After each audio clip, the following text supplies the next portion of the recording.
어제 주일 예배 시간에 참된 예배에 대하여 말씀을 드렸습니다. 예배는 몸만 나와서 앉아 있는 것이 아니라 참으로 하나님을 만나고자 하는 갈망을 가지고 앉아서 영과 진리 안에 예배를 드려야 된다. 그리고 오후 시간에 참된 믿음이라는 주제를 가지고 하나님께서 우리에게 이미 허락하여 주신 놀라운 신령한 축복들을 살펴보았습니다. 얼마나 많은 복을 받았는데 그 복을 정말 생각하며 내가 누구인가를 다시 한번 기억을 하고 참된 믿음을 가지고 살아야 할 것을 말씀드렸습니다.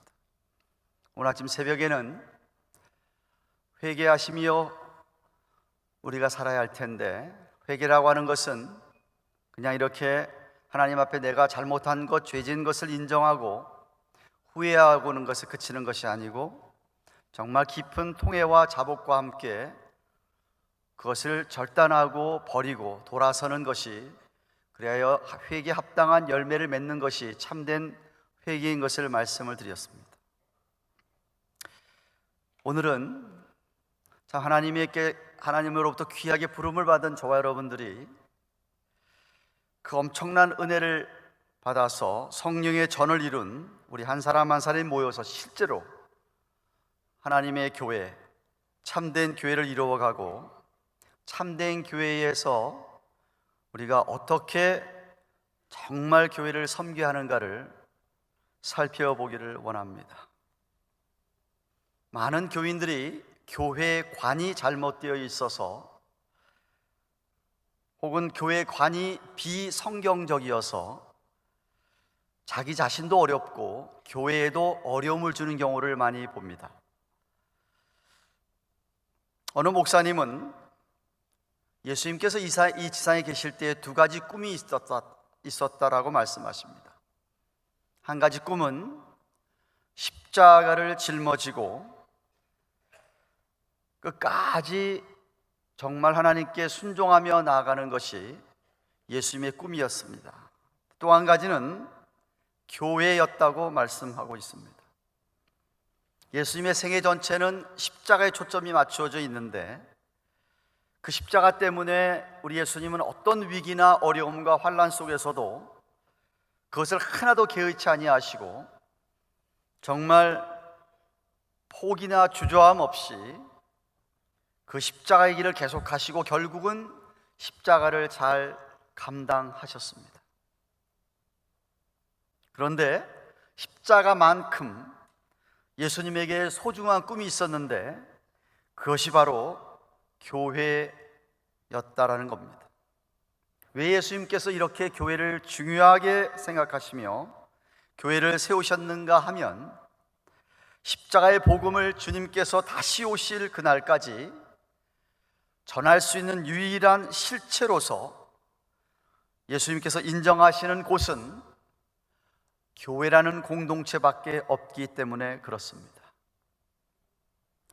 십자가 없이는 교회가 존재하지를 않습니다. 동시에 교회가 없는 십자가도 아무런 의미가 없습니다. 선교를 열심히 했지만 선교지에 교회를 세우지 않으면 그냥 그것은 그것으로 끝나버리고 맙니다. 그러나 선교한 결과 주님의 핏값주로 사신 교회가 세워진다고 한다면, 그 교회는 선교지의 문화를, 선교지의 역사를, 그 선교지의 환경을 바꾸는 놀라운 능력의 역사를 보이게 됩니다. 여러분, 사실상 교회는 창세 전부터 하나님의 영원한 작정 속에 존재하였더랬습니다. 교회의 본질은 예수 그리스도인데, 예수 그리스도에 대한 이야기가 성경 전체의 이야기이기 때문에 그렇습니다. 어제도 말씀드렸지만 인류를 향한 하나님의 구속 역사가 세상 역사의 중심인데, 그 구속 역사의 중심에는 예수 그리스도가 계시며, 예수 그리스도는 이 세상 역사 속에서 그의 교회를 통하여서 나타내 보이시고 교회를 통하여서 그 구속 역사를 펼쳐 가시기 때문에 그렇습니다. 창세기에는 인류의 타락과 함께 하나님의 구속 역사가 나타나고 그 구속 역사가 함께 교회 운동으로 시작되었습니다. 창세기의 교회는 족장시대에 돌로 쌓는 번제단이었습니다. 아시는 대로 아벨의 제단이요, 노아의 제단이요, 아브라함과 이삭과 야곱으로 이어지는 제단이 창세기의 교회였습니다. 그 제단을 통해서 하나님께서 자기 백성들을 만나 주셨습니다. 그래서 그들은 그 제단을 통해서 하나님께 용서를 받고 축복을 받았습니다. 그 후에 출애굽 교회가 탄생하게 됩니다. 모세 시대의 광야 교회는 성막, 태버너클 혹은 성소, 템플이 그 하나님의 교회 모양이 되어서 하나님 스스로 자신을 그 성막과 성소에서 계시하셨더랬습니다. 하나님께서 시내 산에서 모세를 통하여 선민에게 특별하게 주신 특별한 은총이 바로 성막 혹은 성소였습니다. 창세기에서는 족장시대의 제단을 통하여서 각 그 개인이나 혹은 그 가족에게만 하나님께서 제단 속에서 나타내 보여주셨지만, 이제 출애굽에 들어와서 광야 교회는 이스라엘 나라라고 하는 민족적인 공동체로서 조금 더 진보된 교회의 모습을 보여주었습니다. 그 성소, 성막에 있는 모든 기구나 위치, 그리고 번제단, 물두멍, 진설병의 상이나 등대, 금양단, 속죄소, 법궤, 희생제물, 이런 것 등등은 신약에 나타날 예수 그리스도와 그의 교회를 예표하고 있음을 틀림이 없습니다. 하나님께서 그 성막 위에 시카이나 글로리로, 영광으로 나타나여 주셔서 임재하시고, 그 광야 교회가 움직이면서 불기둥과 구름기둥으로 임마누엘의 하나님을 알려주셨었습니다. 그래서 그곳이 바로 하나님의 기적과 하나님의 은총을 체험하는 곳이 광야 교회, 성막 혹은 성소였습니다. 그 다음은 그들이 가나안 땅을 정복하게 되고 신정 국가를 이루었을 때에 왕정 시대를 열어가면서 다윗은 그렇게 하나님의 성전을 짓기를 원했습니다. 자기는 아름다운 왕궁에 살지만 그 초라한 천막 안에 계시는 하나님에 대하여서 참 안타까운 마음을 가지고 아름다운 성전을 지으려고 했지만, 다윗의 아들인 솔로몬에게 그 놀라운 특권이 주어져서 아름다운 예루살렘 성전이 완성되었고, 그 성전 안에 지성소에 법궤를 안치하고 하나님의 이름을 그 집에 두고 하나님의 마음과 눈이 항상 그 집에 있게 하겠다고 하셨고, 그렇게 하셨습니다. 예루살렘 성전이야말로 이스라엘 선민의, 이스라엘 나라의 그 역사의 중심이었고 구심력이 되었었습니다. 그들의 정치, 경제, 사회, 교육, 문화, 모든 국제관계 등의 중심을 이루는 곳이 바로 예루살렘 성전이었습니다. 그들이 거의 성전에서 위로를 받고 성전을 통하여서 단결이 되고 성전에서 소망을 품게 되었던 바로 그곳이 성전이었습니다. 하지만 그 후에 이스라엘은 하나님께 계속적으로 범죄함으로 말미암아 나라를 빼앗기고 예루살렘 성전이 불타버리고 언약궤 법궤마저 빼앗겨버리고 마는 그런 수치스러운 일을 당하게 되고, 강대국이었던 아수르나 바벨론의 포로로 사람들이 잡혀가게 되어서 세계 각지로 다 흩어지게 되었습니다. 디아스포라 되었던 것이었습니다. 하지만 하나님의 섭리는 디아스포라 된 그 유대인들 가운데서 성년 10명 정도가 모이면 회당을 구성하게 되고, 그래서 그 회당에서 그들이 여호와 하나님을 찾고 섬기게 한 것이었습니다. 이것은 세계 각지로 흩어진 선민들에게 그 안식이 되면은 회당에 모여서 회당에서 랍비를 통한 하나님의 말씀을 듣고 이스라엘이 그동안 내려온 구속 역사와 그 전통과 기능을 보존시키는 역할을 그 회당이 감당하게 된 것입니다. 예수님도 회당 예배에 참석하셨던 적도 있고 회당에서 설교하신 적도 있습니다. 하나님께서 이 회당을 통하여서 앞으로 세계 선교의 계획을 성취시키는데 크게 사용하였던 것이었습니다. 바로 아시는 대로 사도 바울의 세계 선교도 사실은 이 회당이 그 선교의 중요한 전략적인 기지 노릇을 하였던 것이었습니다. 바로 이 회당 교회 시대에 예수 그리스도께서 강림하셔서 드디어 신약 교회가 탄생하게 됩니다. 구약 시대의 교회 운동을 이어서 바로 신약 시대는 예수 그리스도 자신이 기초가 된, 자신이 중심이 된, 머리가 된 신약 교회, 그 터가 반석이라고 하신 마태복음 16장 18절에 사도 베드로의 유명한 신앙 고백인 주는 그리스도시요 하나님의 아들이시라고 하는 그 고백 위에 하나님의 교회, 특별히 신약 교회가 세워지게 되었습니다. 그 고백을 들은 예수님께서 하시는 말씀이 마태복음 16장 18절에 내가 이 반석 위에 교회를 세우리니 음부의 권세가 이기지 못하리라 라고 하셨습니다. 음부의 권세, 사망의 권세가 결코 교회를 흔들지 못하는 참된 교회라면, 절대 음부가 넘나들지 못하고 참된 교회는 승리하는 교회라고 우리 예수님께서 단언하셨더랬습니다. 이렇게 신약시대의 교회는 예수님 자신 스스로가 흘린 십자가의 피를 기초로 하고 그 피를 믿는 신자들의 신앙 고백을 기초로 하여 이룩되었습니다. 그래서 이 교회는 죽음을 이기는 생명의 공동체고, 그리고 성령과 말씀의 권위로 행사하는 정말 권세가 있는, authority가 있는 그런 교회라고 예수님께서 말씀하셨습니다. 사도 바울은 성령의 감동으로 우리가 읽은 에베소서 2장을 보기 전에 1장 마지막 22절과 23절에 이렇게 말씀하십니다. 또 만물을 그 발 아래 복종하게 하시고 그를, 예수님을 만물 위의 교회의 머리로 주셨느니라. 교회는 그의 몸이니 만물 안에서 만물을 충만케 하시는 자의 충만이니라고 하셨습니다.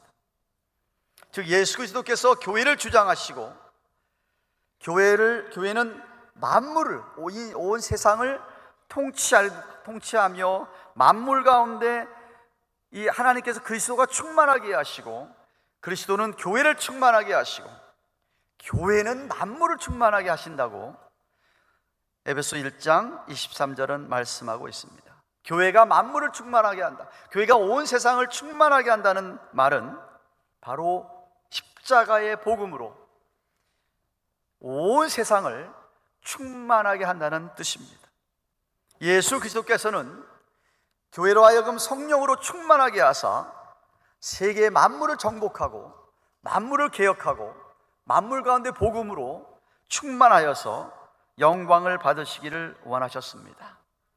그 사명을 교회는 갖고 있는데, 바로 교회의 본질은 이 십자가의 복음을 우리의 이웃에서부터 시작을 해서 땅끝까지 전하는 것이기 때문에 교회 없이는 결코 하나님의 구속 역사가 이루어지지 않는 것입니다. 복음이 들어간 곳에는 학교, 병원, 여러 모양의 복지시설이 세워지지 않았습니까? 복음이 들어간 곳에는, 교회가 세워진 곳에는 그 주위가 변화를 받고 새로운 문화가 창출되었던 것이 2000여 년의 기독교 역사입니다. 정치를 바꾸고 경제를 바꾸어 놓고 사람들의 생각을 바꾸어 놓는 복음이 들어간 곳에는 정말 그렇게 역사가 바뀌는 것을 우리는 똑똑히 오늘날도 보고 있습니다. 여러분이 세계 지도를 펴놓고 정말 복음이 들어가서 교회들이 세워진 그러한 나라들과 그렇지 아니하고 아직도 우상과 이방신 아래서 허덕이는 나라들을 한번 비교해 보십시오. 천지차가 납니다. 하나님의 복음이 들어가서 교회가 세워지는 그러한 곳에는 반드시 정말로 개혁이 일어났고 모든 문명과 문화가 발전했으며 사람들의 권리와 생명을 존중하는 그러한 놀라운 일들이 오늘날도 이루어지고 있습니다.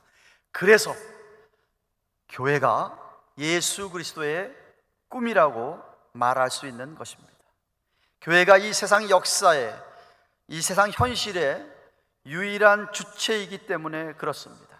진정한 역사의 주체는 세상의 어떤 가치가 아니라 바로 오늘날 하나님의 참된 교회입니다. 바꿔 이야기하면 하나님의 참된 교회만이 이 세상이 갖고 있는 문제를 해결할 수 있는 대안이요 소망입니다. 교회만이 하나님의 영광을 충만하게, 이 세상 모든 더럽고 추한 것들을 하나님의 영광으로 바꿀 수 있는 교회, 이 세상의 아픔과 슬픔과 고통에 대한 해답은 오로지 하나님의 교회일 뿐입니다. 저는 우리 서문교회가 정말 이 대구의 이 지역 사회에 소망이 되기를 주님의 이름으로 축원합니다. 안타까운 것은 오늘날의 많은 목회자들이나 지도자들, 교인들이 하나님의 교회가 자기의 생명을 바쳐서 섬길 만한 그러한 곳이라고 하는 것을, 그러한 교회라고 하는 것에 대한 생각이나 믿음이나 비전이 없다라는 것입니다. 아마도 그 이유는 하나님의 교회가 갖고 있는 그 놀라운 이 가치와 그 중요성을 실감하지 못하는 현실에 있기 때문이라고 생각합니다.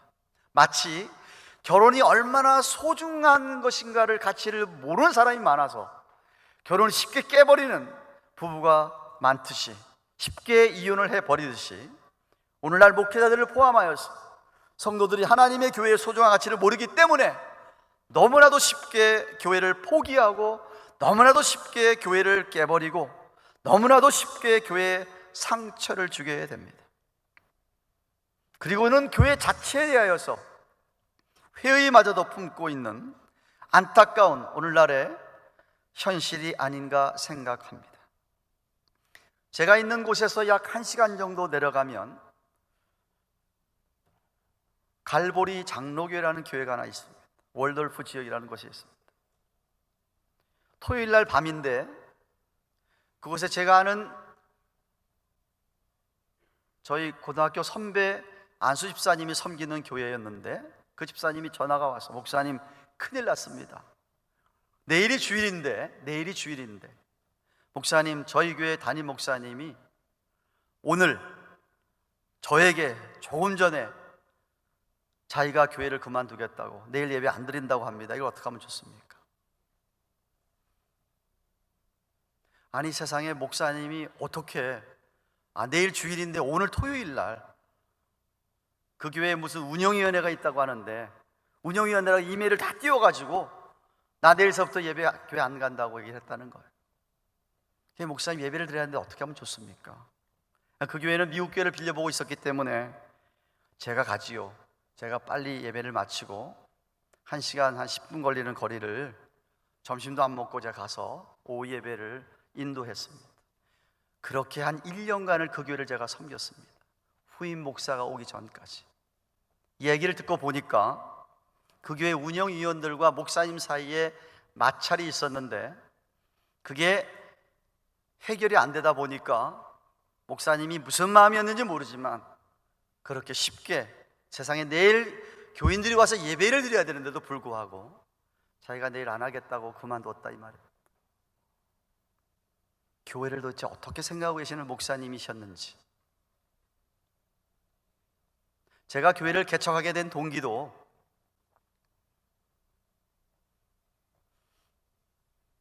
웨스트민스터 신학교에서 박사학위 공부를 하고 있는데, 제가 달라스에서 신학 석사 공부할 때와 달리 웨스트민스터 신학교는 학적으로 조금 깊어서 유익한 점도 있었지만 영적으로는 아주 코어드한 그런 신학교 분위기였습니다. 달라스는 아주 뜨거운 분위기에서 제가 채플에 들어갈 때마다 눈물을 흘리곤 했는데, 웨스트민스터 와서는 그런 것이 메말라가서 저 나름대로 영적으로 스트러글을 하고 있었습니다. 그런데 저희 장인 어른께서 목사님이셨는데, 한 목사, 여기 메릴랜드 콜롬비아 지역에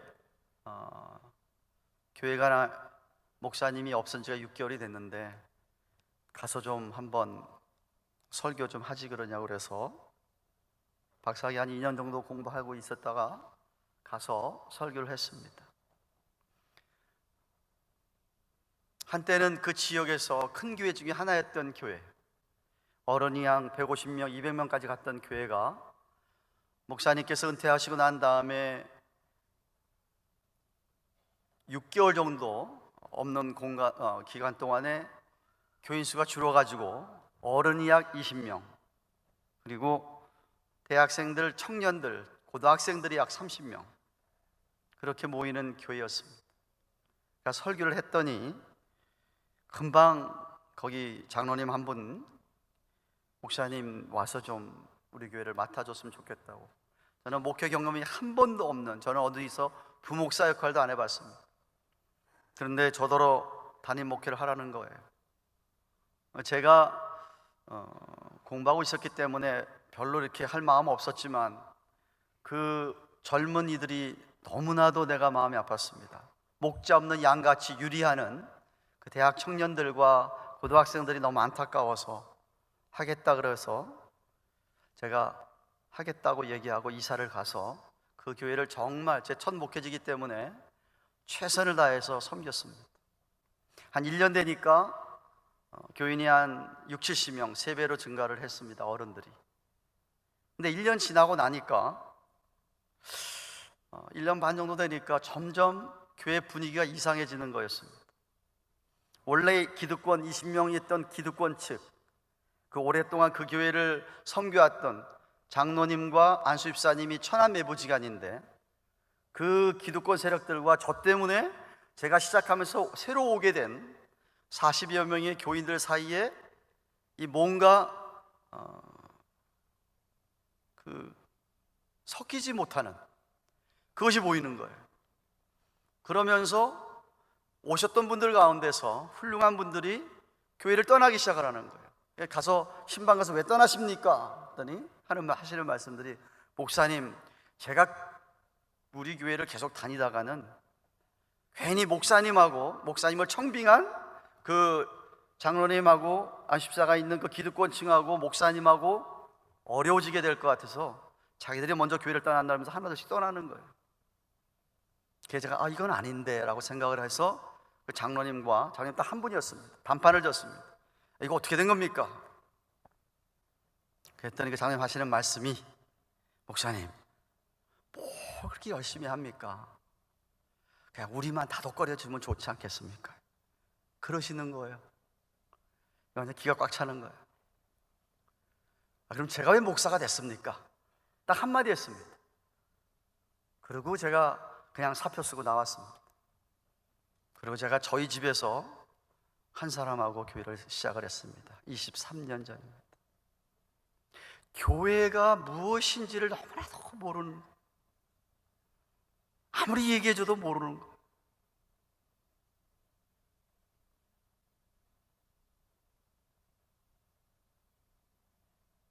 예수님의 꿈이 교회였다면 저와 여러분의 꿈도, 저와 여러분의 사랑도, 저와 여러분의 미래도 하나님의 교회인 줄로 믿습니다. 참된 하나님의 교회를 여러분이 바로 알면 알수록 정말 아름답고 능력 있고 위대하고 기적과 비밀로 가득한 곳이 바로 교회입니다. 그래서 저는 믿기를, 우리는 하나님의 교회에 미쳐야만 합니다. 교회에 미친다고 하는 것은 주님에게 미치는 것과 똑같습니다.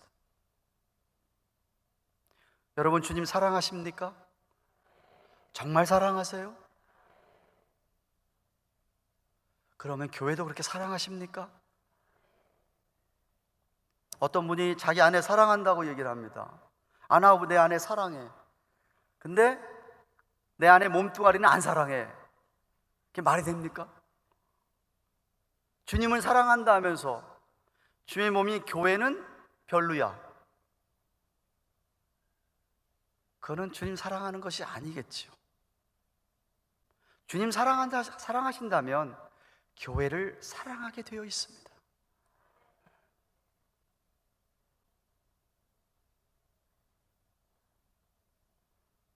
얼만큼 사랑합니까? 목숨 내놓고 사랑할 수 있습니까? 제가 내일 저녁에 가정에 대한 이야기할 때 말씀 나누겠습니다마는, 정말 여러분이 주님을 사랑한다면, 주님 몸된 교회를 그렇게 사랑해야 하고, 정말 그렇게 사랑한다면 정말 주님의 교회를 위하여 목숨을 내놓을 정도로 사랑할 수밖에 없습니다.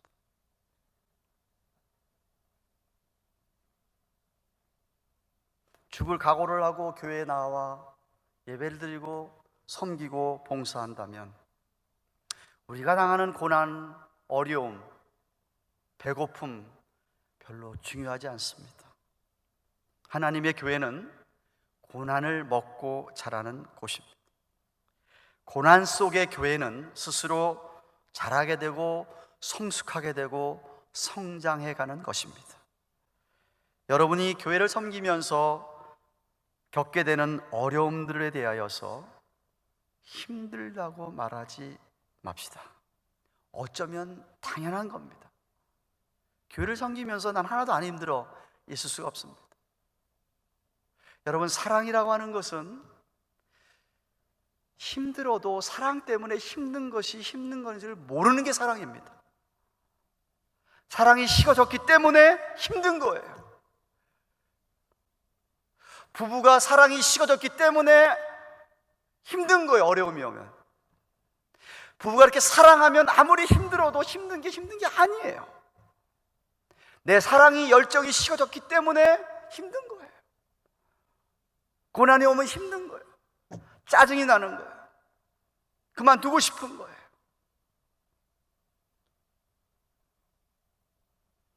하나님의 교회가 어떻게 고난이 없이 성장할 수가 있습니까?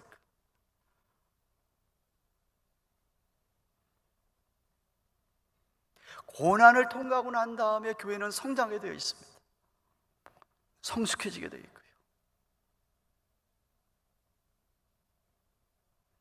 세상에는 한참 짓는데 공사비가 너무나 올라갔습니다. 시작한 게 220만 불의 예산에 시작을 했는데 그때 막 무슨 파동이 나고 골드만삭스 때문에 막 파동이 나면서 물가도 올라가고 여러 올라가면서 또 여러 가지 생각지 못한 요인이 생기면서 400만 불로 올라갔습니다. 우리 교인 150명밖에 당시 없었습니다.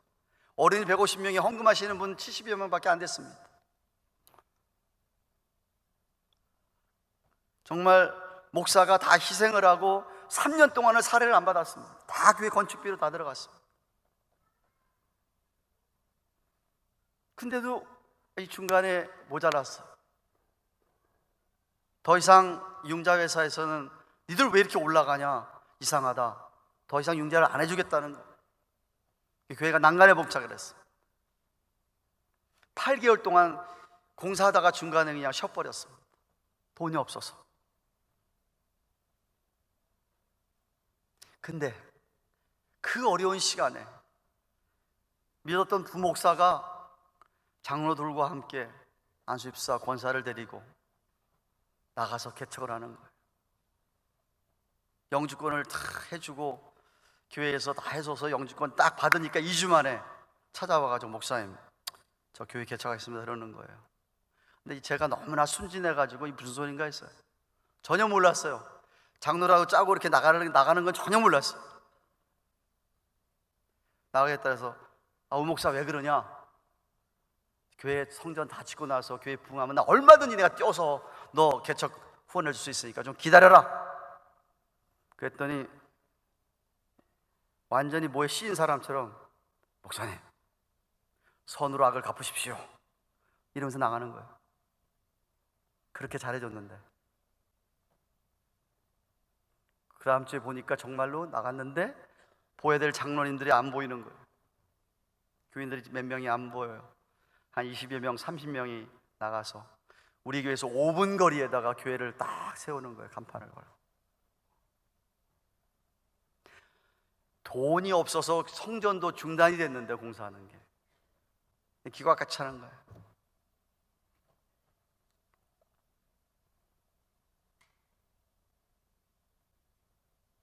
하나님은 그래도 살아계시고 하나님이 역사하셔서 그렇게 나간 교회는 1년 만에 문을 닫았습니다.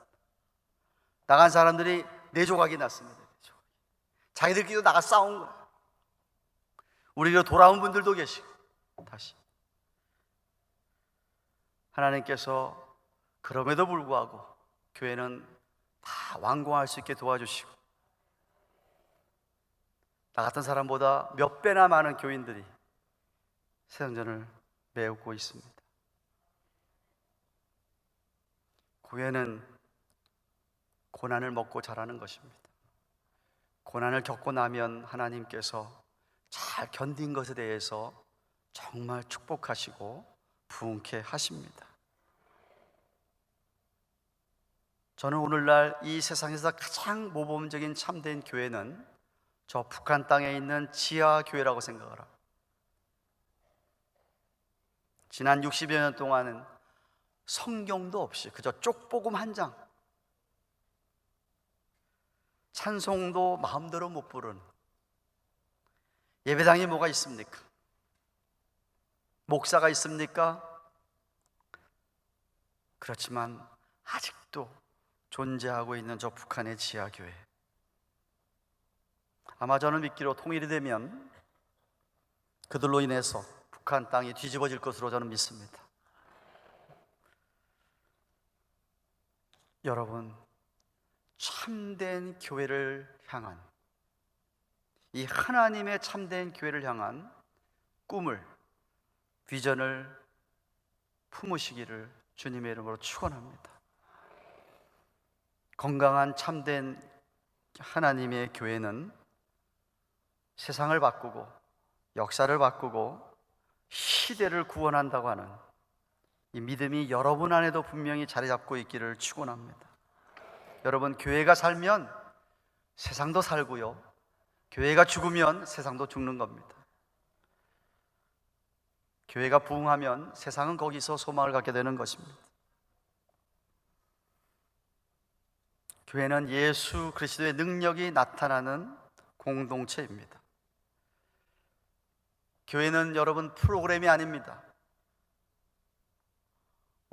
제가 살고 있는 곳에도 뭐 아버지 학교, 어머니 학교, 무슨 세미나 뭐 많아요. 절대 우리 교회에서 그거 못하게 합니다. 거기도 좋은 점은 있습니다, 분명히. 하지만 저는 교회는 그런 프로그램이 아니라 교회는 예수님의 인격과 예수님의 실체가 드러나서 그 교회 공동체 모임 안에서 예수님이 보여지고 만져지고 예수님이 느껴지는 곳이 교회입니다. 세상 사람들이 잘 경험해 보지 못하는 예수님의 사랑을 경험할 수 있는 곳, 정말 음부의 권세가 어쩌지를 못하는 그런 능력의 공동체가 바로 교회입니다. 저는 우리 서문교회가 그러한 능력의 교회가 되기를 축원합니다. 여러분이 이 교회 위하여 하나님의 교회를 정말 더욱 사랑하고 몸바쳐 섬길 수 있기를 주님의 이름으로 축원합니다. 제가 자라난 서울의 모 교회는 약 10여 년 전에 엄청나게 큰 교회를 세웠습니다. 학교를 사서 학교 운동장에 예배당을 세웠습니다. 운동장 밑으로 지하 4층을 파서 주차장을 만들고 체육관을 만들고 건물과 땅값과 짓는 값 다 해서 700억을 들여서 교회를 졌습니다. 그런데 그 건축위원장을 하신 최 장로님께서 그 교회당을 헌당하면서 이렇게 헌당사에 말씀하시는 것을 들었습니다. 하나님께서는 우리가 교회를 사랑하는 것보다 더 사랑하신다 하는 이야기를 듣고 제 가슴이 뭉클했습니다. 우리가 아무리 교회를 사랑한다 하더라도 우리 하나님이 더 교회를 사랑하십니다.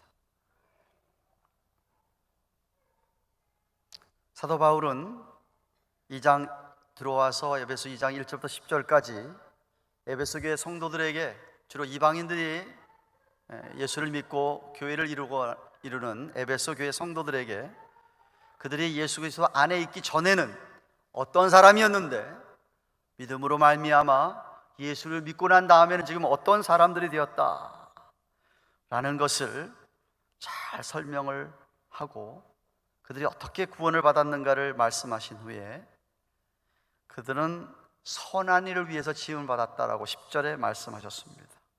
그러한 다음에 저와 여러분이 함께 읽은 에베소 2장 11절 이하에는 에베소 교회 안에 유대인 그리스도인들과 이방인 그리스도인들이 있었는데 그 둘이 잘 하나가 안 되었던 모양입니다.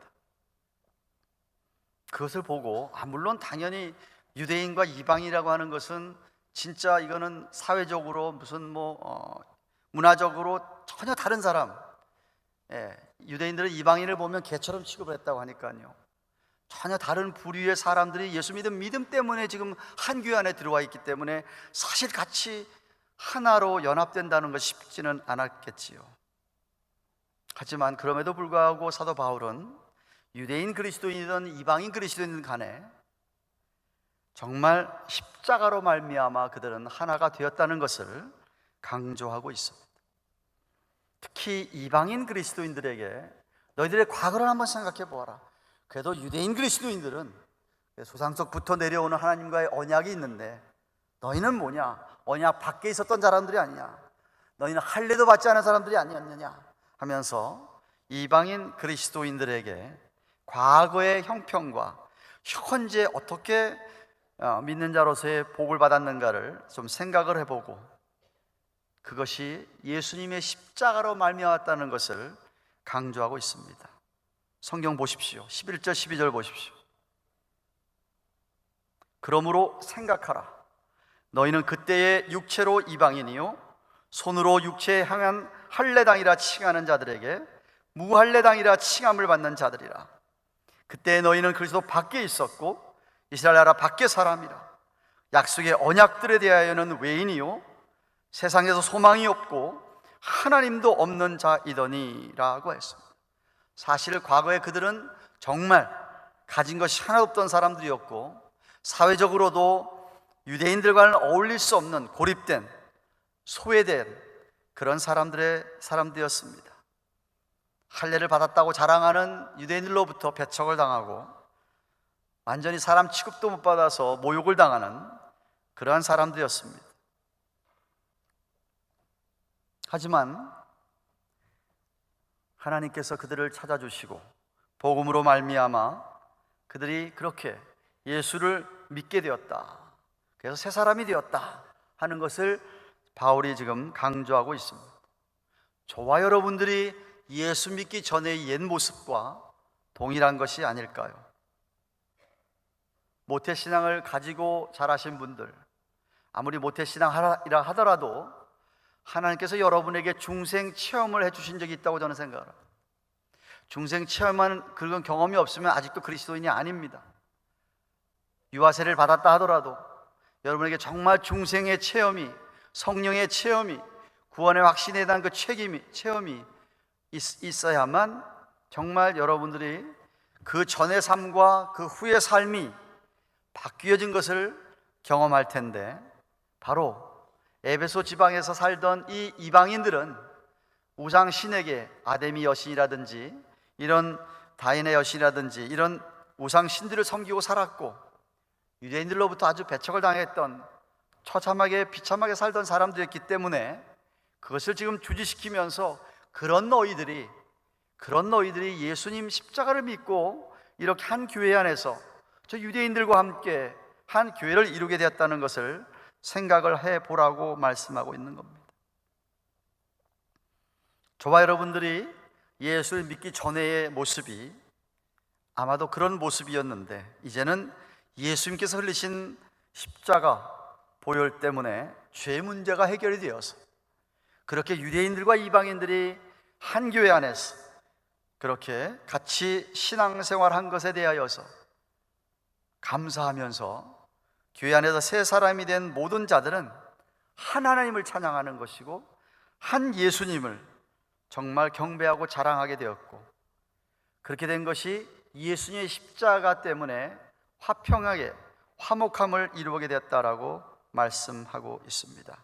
그래서 14절에서 16절을 보시면 예수님은 우리의 화평인지라 이 둘로 하나를 만드사 중간에 막힌 담을 허시고 원수되었던 것 곧 의문에 속한 계명의 율법을 자기 육체로 폐하셨으니 이는 이 둘로 자기 안에서 한 담을 허시고 원수된 것 곧 의문에 속한 계명의 율법을 자기 육체로 폐하셨으니 이는 이 둘로 자기 안에서 한 사람을 지어 화평하게 하시고 또 십자가로 이 둘을 한 몸으로 하나님과 화목하게 하려 하심이라. 원수되었던 것을 십자가로 소멸하시고 라고 하셨습니다. 중요한 단어가 화평, 화목하게 한다 라는 단어입니다. 17절에서는 평안으로 말씀하고 계십니다. 여러분, 이 세상에 왜 분열과 미움과 싸움과 분쟁과 전쟁이 생기는 줄 아십니까?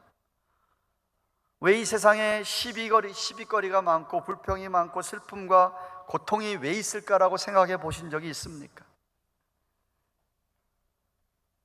물론 죄 때문이죠.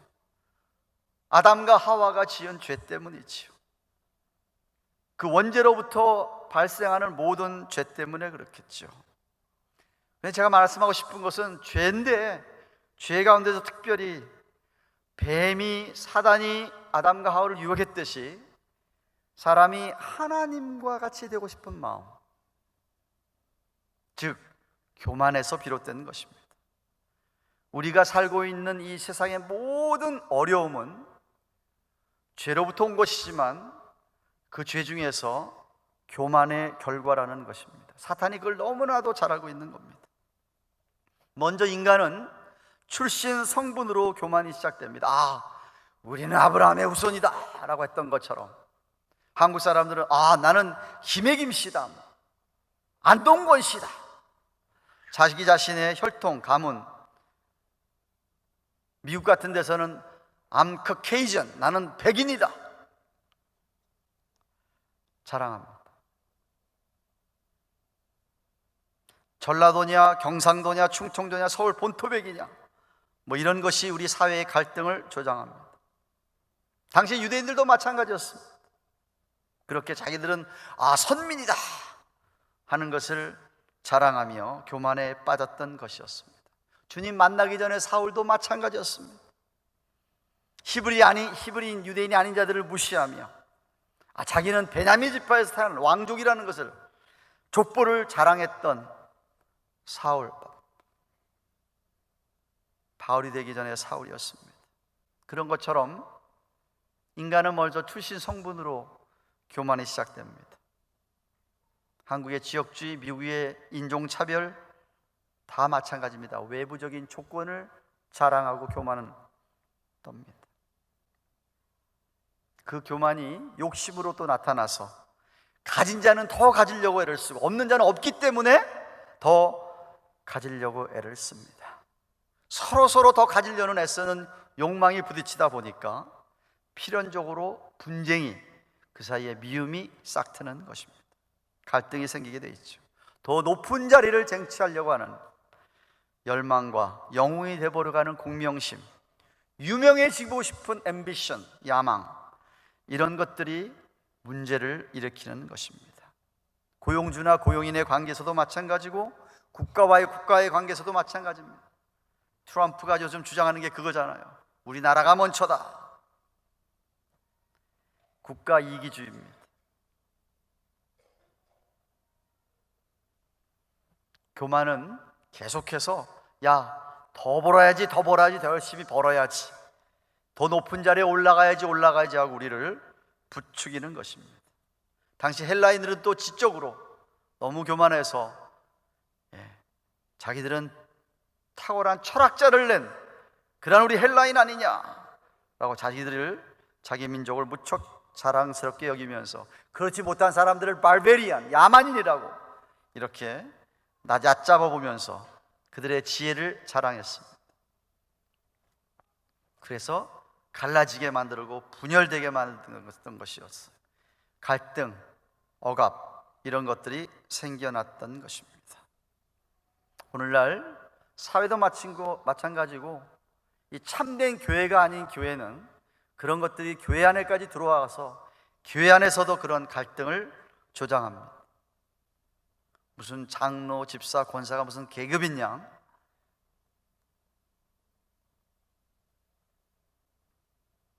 한 번은 교회를 지으려고 계획을 세우고 한참 이제 막 공사를 시작하는데 어떤 장로님 한 분이 우리 교회를 찾아왔어요. 옆에 큰 교회에서 장로하다가 무슨 일 때문인지 잘 물어보지도 않았습니다만 우리 교회 와서 열심히 하는 척을 해요. 그러더니 이 사람이 돈이 많으니까 그런지 몰라도 목사님, 우리 교회 피아노가 너무 오래됐네요. 제가 피아노 하나 도네이션 하겠습니다 하면서 그랜 피아노를 교회에다가 헌물하는 거예요. 또 좀 있더니 목사님, 우리 교회를 짓는데 그렇게 돈이 더 필요한데 자기가 가게가 있는데 가게 하나를 갖다 헌물하겠다는 거예요. 한국 교회에서는 제 모교회도 그렇지만은 교인들이 그렇게 집도 막 바치고 하지만 이민교회에서는 그런 건 상상이 그런 건 안 됩니다. 그런 사람 한 사람도 없습니다. 근데 이 사람이 와서 무슨 가게를 헌물한다 그래서 가게를 직접 가봤어요. 보기도 하고 했어요. 그러더니 서서히 자기의 그 본색이 드러납니다. 한 1년 지나니까 해놓고서는 저를 주장하려고 그래. 제 목회를 자기 스타일로 끌고 가려고 하는 거예요. 제가 이렇게 키가 작아도요 안 넘어갑니다.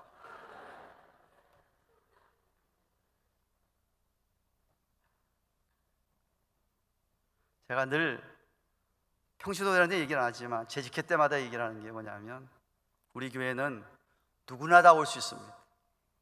정말 아무나 다 와야 됩니다. 그런데 저 뒤에 나가는 뒷문도 있습니다. 한 목사의 설교에 은혜가 안 되면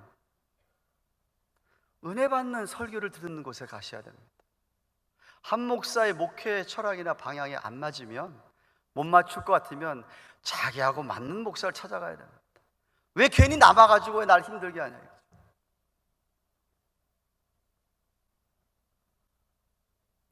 제가 무슨 교회에서 사례받기 위해서 제가 목회합니까? 요즘은 좀 달라졌습니다. 요즘은 교인이 좀 늘어나고 부자들도 좀 있어서 그렇지 않지만 제가 한 3년 전까지만 하더라도 우리 교회에서 헌금 제일 많이 한 사람이 한 목사였습니다. 그러니까 제가 절대 소신 안 굽힙니다. 장로가 그래도 안 굽힙니다. 그랬더니 또 이 사람 전화 들고서는 그냥 교인들한테 다 뭐라고 저를 씹어요. 그래서 제가 본체만치 했습니다. 그때 스스로 물러갔는데 바로 그 사람이 제 부목사를 꼬셔가지고 교회를 나간 사람.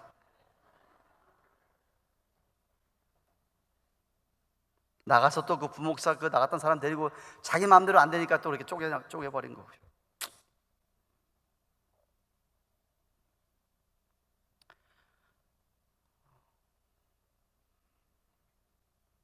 저는 서문교회 장로님은 그런 분 한 분도 없다고 믿습니다. 장로님들, 또 앞으로 장로로 섬기고자 하시는 분들, 목회는요 목사가 하는 겁니다. 목사는요 목회 전문가예요. 그거 훈련 받았어요. 그러니까 목사를 믿어주고 목사에게 목회만큼은 맡겨 놓으셔야 되고요, 장로님들은 목사님을 도와주는 게 장로님들, 목회 잘하도록 도와주는 게 장로 아니겠어요? 그래서 세우는 거 아닙니까? 아멘. 여기밖에 안 들리네. 여긴 아닌가 본데.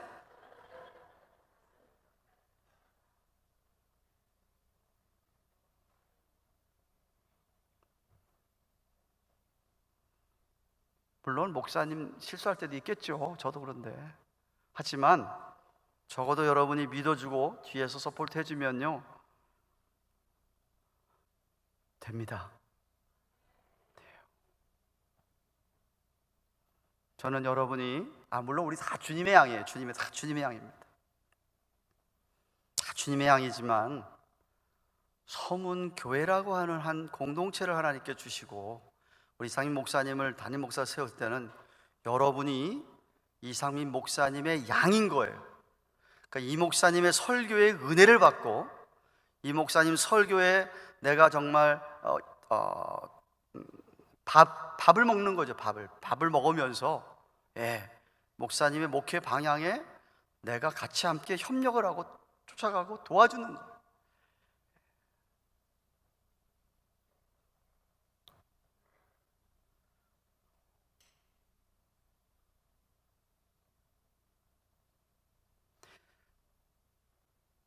세상에 있는 그런 것들이 교회 안에까지 들어와 가지고 교회를 아주 추악하게 만드는, 부정하게 하고 불결하게 하는 그런 요즘의 세상입니다. 여러분, 사회도 그렇고 서문교회는 아니겠지만 교회도 그렇고 교회가 순결해지고 참된 교회가 되는 것은 공부를 많이 한 박사가 많아서 되는 것도 아니고요, 돈이 많은 부자가 돈 가지고 되는 것도 아니고요, 무슨 파워풀한 사람이 와가지고 힘을 써서 되는 것도 아닙니다. 교회는 진정한 연합이라고 하는 것은 세상 것 가지고 되는 게 아니고 오직 예수 그리스도의 십자가 뿐입니다. 십자가만이 모든 문제의 근원이 되는 죄를 해결하고 십자가로 돌아가면 인간의 교만은 해결되게 되어 있습니다. 여러분이 십자가 앞에 내 자아를 내어놓을 때, 십자가 앞에 내 자아를 정말 못 박을 때, 그때는 여러분의 가정도 그렇고 교회도 그렇고 평화가 찾아오고 화목하게 되고 연합이 저절로 되어지는 것입니다. 십자가를 떠나서는 해결하지 못합니다. 왜냐하면 예수님의 십자가는 우리가 어떤 존재인가를 먼저 잘 보여주기 때문에 그렇습니다. 사람은 문제가 생기면 늘 자기보다는 다른 사람을 비난하게 되어 있습니다. 자기의 책임은 회피하게 되어 있습니다. 그런데 고난의 십자가를 바라보면 그 고난의 십자가는 이게 내 잘못이구나, 내 책임이구나, 내가 정말 죄인이라서 이렇구나 하는 것을 가르쳐주며 우리를 겸손하게 합니다. 십자가는 우리에게 네가 뭐 자랑할 게 있냐, 너 자신은 언제나 실패자다 라고 가르쳐 주십니다. 우리는 완전한 실패자, 죄인이기 때문에 주님이 그래서 오신 것이고 십자가가 필요했던 것이었습니다. 세상에 우리를 구원해 줄 게 아무것도 없습니다. 우리의 능력으로는 말씀을 지킬 수도 없습니다. 다만 고난의 십자가를 지신 예수께서는 모든 것을 할 수 있습니다. 그렇게 교만했던 사도 바울도 예수 그리스도를 만난 그 순간에 철저하게 낮아졌습니다. 철저하게 낮아졌습니다. 자신이 얼마나 보잘것없는 존재를 하겠습니다. 죄인 중에 괴수라고까지 고백했던 그였습니다.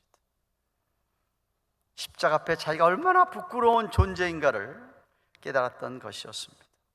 또한 고난의 십자가는 나만 아니라 내 옆에 있는 다른 사람에 대해서도 참된 것을 깨우쳐 주는 게 예수 그리스도의 십자가입니다. 십자가는 어느 한쪽을 편드는 적이 없습니다. 십자가는 우리 모두 다 똑같이 취급합니다.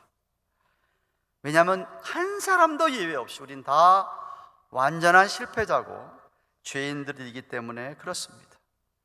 그러므로 우리 자신이 먼저 낮아지면, 우리 자신이 먼저 내가 문제라고 생각을 해야지, 자꾸만 다른 사람이 문제라고 지적을 하기 시작을 하면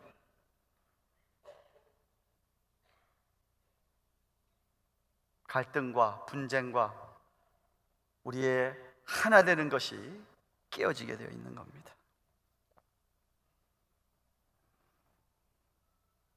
여러분, 아무리 머리가 똑똑해서 무슨 박사학위가 몇 개나 있고 아무리 돈이 많다 하더라도요, 이 세상을 어떻게 평화롭게 살지를 모른다고 하면 그게 무슨 소용이 있겠습니까?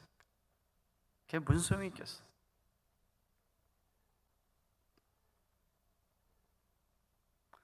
제 사모는요, 미국 간 지가 오래됐습니다.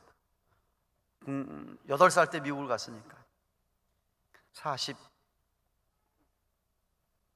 46년이 됐습니까? 예, 46년쯤 된답니까?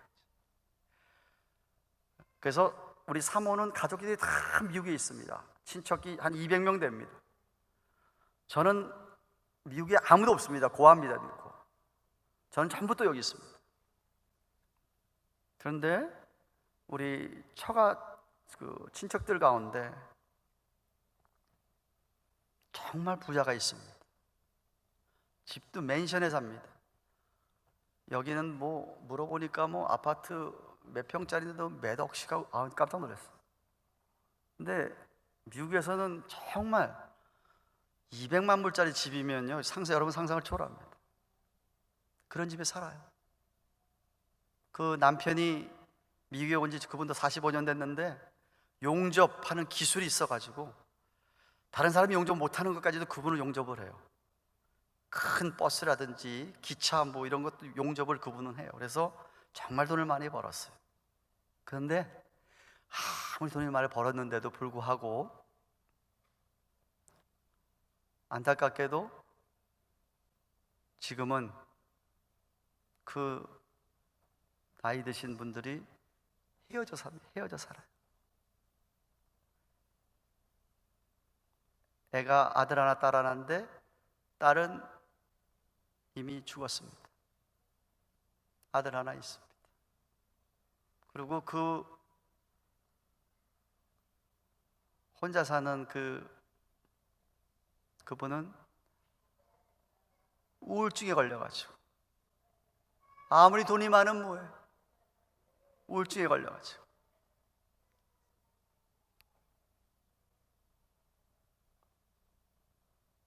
마음에는 번민, 고통으로 가득 차 있고.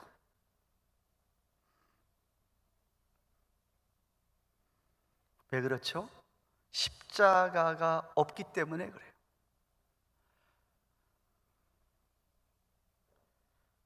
여러분이 만약에 십자가의 의미를 잘 깨닫는 분이라고 한다면 여러분은 정말로 교회를 교회답게 참된 교회를 이루어갈 수 있는 그런 분들이 될 수가 있습니다.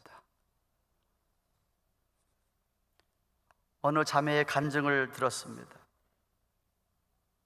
하나님의 말씀, 십자가가 그 자매의 상한 심령과 폐역한 삶의 태도, 특별히 어머니와 망가진 관계까지도 고치는데 얼마나 결정적인 역할을 하는 것을 잘 보여주는 간증입니다. 이렇게 간증을 시작합니다. 내 마음에 부모님에 대한 깊은 원한이 가슴속 깊이 자라나고 있었습니다. 환경을 인하여서 불평하며 하나님의 사랑이 고작 이것밖에 되지 않는가 하고 반문하며 분노하는 가운데 오랜 세월을 지냈습니다. 하나님을 만나고 은혜 생활을 하는 가운데서도 부모님에 대한 용서의 문제는 해결되지 않았습니다. 그때 누군가로부터 미움과 용서라는 제목의 설교를 한번 들어보라고 공고를 받았습니다. 사실 나는 오랜 미움의 문제가 해결될 수 있을까라는 회의 속에 아마 이게 해결된다 하더라도 10여 년은 더 걸려야지 해결될 수 있겠지라고 생각했습니다. 왜냐하면 아무리 내가 여러 가지 내적 치유의 경험들을 통해서도 부모님을 용서하지 못하는 문제가 해결되지 못했기 때문이었습니다. 그날 밤 그 공고를 듣고 설교 CD를 듣고 있었습니다. 그런데 설교 가운데, 말씀 가운데 예수님의 생애 전체가 새로 보이게 되었고, 우리 예수님의 십자가의 고통, 그 고통, 십자가에 죽으신 순간만이 아니었고 그의 전 생애 자체가 나 같은 인간을 위해 모든 헌신과 사랑으로 자기를 내어 던졌다는 그런 라이프, 그런 생이었다는 것을 깨달았습니다. 자신만을 위한 아무런 욕심이나 유익을 구하는 마음이 하나도 없이 단 하나 나 같은 죄인, 나 같은 인간, 모든 죄악과 고통에서 구원을 하시고자 하는 하나님의 불붙는 소원밖에는 예수님에게는 아무것도 없었음을 깨닫게 되었습니다. 나같이 아무 쓸모없고 무가치한 인간을 위해서 그처럼 고귀한 생명을 주신 그분의 생애와 진실한 인격 앞에 너무나 죄송하고 마음이 아팠습니다. 그리고는 견딜 수 없는 마음의 통증과 함께 회개가 쏟아졌습니다. 바로 그 순간이었습니다. 갑자기 내 마음 끝에 있던 미워하던 마음이 사라지고 큰 미움이 짓누려서 내 마음을 괴롭게 하던 그 마음이 자유롭고 거기로부터 해방된 기쁨으로 가득 찼습니다. 내 자신이 내가 받은 것과 똑같은 마음의 상처를 어머니에게 주면서 복수를 하는 재미로 살아왔다는 사실을 깨닫게 되었습니다. 정말 용서를 빌어야 할 사람은 나 자신이라는 것을 깨달았습니다. 그래서 어머니를 찾아가 긴 시간 동안 어머니에게 잘못했노라고 많은 용서를 빌었습니다. 그리고는 주님께서 나를 위해 희생했던 것처럼 나도 어머니를 위하여 앞으로 희생하고 살고 싶다는 강한 소원이 생겼습니다. 나는 악한 죄성과 너무나 강하고 단단했던 죄의 세력과 무게들로 인해서 그렇게 오랫동안 죽은 자처럼 살았던 것이었습니다.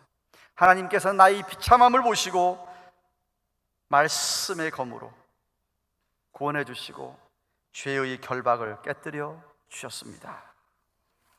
인증이었습니다.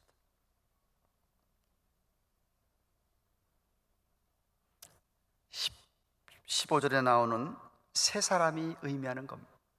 새 사람이란 뜻이 그런 겁니다. 그래서 여러분 17절 18절에 보시면 또 오셔서 먼 데 있는 너에게 평안을 전하고 가까운 데 있는 자들에게 평안을 전하였으니 이는 저로 말미암아 우리들이 한 성령 안에서 아버지께 나아감을 얻게 하려 하심이라고 하신 것입니다. 성령의 역사를 강조하고 있습니다. 사랑하는 서문교회 성도 여러분, 말씀을 맺겠습니다. 사도 바울은 이렇게 성도들이 연합하여서 한 몸 이룬 교회를 19절에 보면 세 가지 비유로 말씀하고 있는데, 첫째는 성도들은 다 하나님 나라의 동일한 시민이라는 것입니다. 19절에 그러므로 이제부터 너희가 외인도 아니고 객이란 말입니다. 그것도 아니고 오직 성도들과 동일한 시민이라고 했습니다. 그리고 우리는 다 같이 하나님의 한 식구라고 이야기합니다. 19절에 계속해서 하나님의 권속이라고 이야기합니다. 그리고 하나님의 성전이 되어가며 함께 지어져 간다고 20절부터 22절에 너희는 사도들과 선지자의 터 위에 세우심을 입은 자라. 그리스도 예수께서 친히 모퉁이 돌이 되셨느니라. 그의 안에서 건물마다 서로 연결하여 주 안에서 성전이 되어가고 너도 성령 안에서 하나님의 거하실 초소가 되기 위하여 예수 안에서 함께 지어져 가느니라. 사도들과 선지자들의 말씀 위에 예수 그리스도께서 가장 중심이 되는 구조, 코너스톤, 모퉁이덕이 되어서 그 모퉁이덕을 중심으로 해서 하나둘씩 벽돌이 쌓아가는 것처럼 한 사람 한 사람이 이렇게 교회를 세워져 가는데 연결되어서 세워져 간다고 이야기합니다. 유기체적인 공동체라는 이야기죠.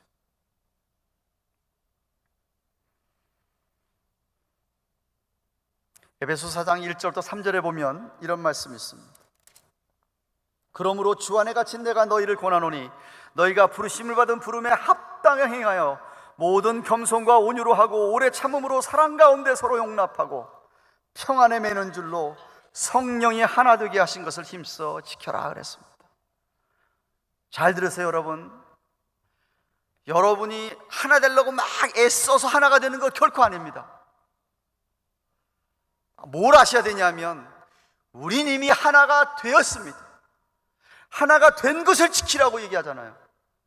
하나 되게 하소서라는 건 예수님께서 겟세마네 동산에 돌아가시 전날 밤에 제자들이 성부 하나님, 성자 예수님, 성령 하나님이 하나 된 것처럼 저 제자들도 하나가 되게 해달라고 하나님께 기도하신 내용이고, 그 기도가 응답이 되어서 교회로 뭉쳐진 우리들은 다 배경도 다르고 색깔도 다르고 다 취미도 다 다르지만 예수 그리스도의 십자가 때문에 우리를 이미 하나 되게 하셨다라는 겁니다. 하나라는 이야기, 이거 깨지 말라는 거예요. 이걸 깨지 말라는 거예요. 하나 된 것을 힘써 지켜라는 거예요. 무엇으로? 겸손, 모든 겸손과 온유로 하고 오래 참음과 사랑 가운데 서로 용납하고. 제가 우리 이상민 목사님을 좋아하는 것 가운데 하나가 뭔지 아세요? 나는 목사님처럼 사랑의 은사를 많이 가지문을 뽑지를 못했습니다. 목사님들이 이렇지 않습니다. 우리 목사님 같지 않아요. 저도 못 쫓아가요. 목사님은 정말 사랑이 많았어요. 그래서 저는 서문교회 성도들도 다르게 사랑이 많은 줄로 알고 있어요. 정말이에요? 경상도 사나이가 쉽지 않습니다, 이거. 근데 우리 목사님 정말 사랑이 많았어요.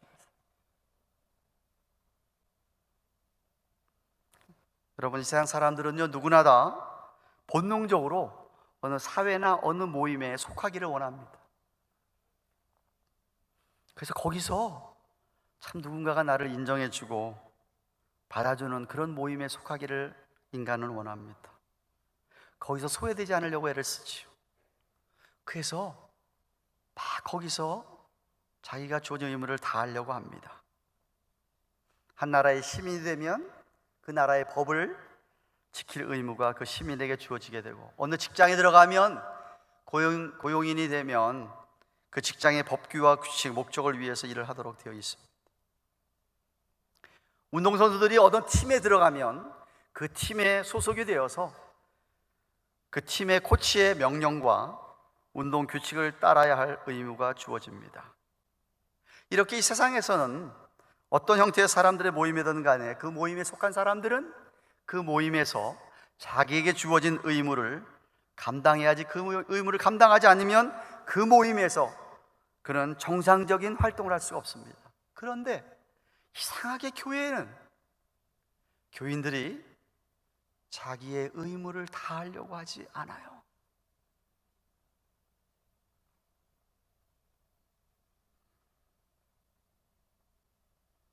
하나님으로부터 복을 받기는 좋아하면서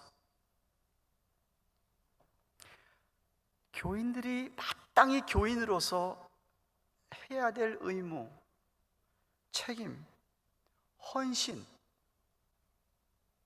희생,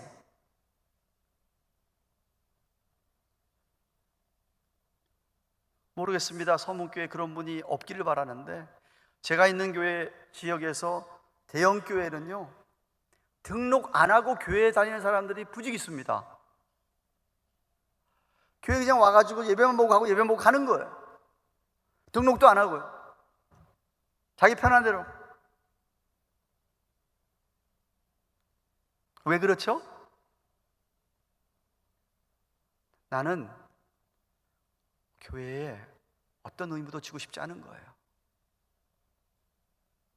저는 아주 얌치 교인이라고 얘기합니다.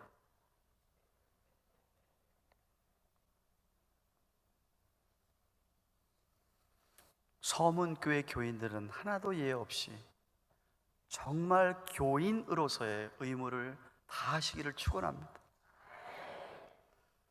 주님 사랑하는 것처럼 교회를 사랑하셔야 됩니다. 정말 사랑하시고 헌신하십시오. 여러분, 아까 찬양했습니다. 저는 이 찬양을 너무 좋아합니다. 가사가 너무 좋아서 그렇습니다. 우리에겐 소원이 하나 있네. 우리 주님 다시 오실 그날까지 우리 가슴에 새긴 주의 십자가의 사랑, 나의 교회를 사랑하게 하네. 주의 교회를 향한 우리의 마음, 희생과 포기와 가난과 고난, 하물며 죽음조차 우리를 막을 수 없네. 우리 교회는 이 땅의 희망, 교회를 교회되게, 예배를 예배되게 우리를 사용하여 주소서. 진정한 부흥의 그날이 오늘 임하도록 우리를 사용하여 주소서. 성령 안에서 예배하리라. 자유의 마음으로 사랑으로서 사역하리라. 교회는 생명이니 교회를 교회되게, 참된 교회되게 우리를 사용하여 주세요. 이 밤에 여러분의 결단이 되기를 주님의 이름으로 축원합니다.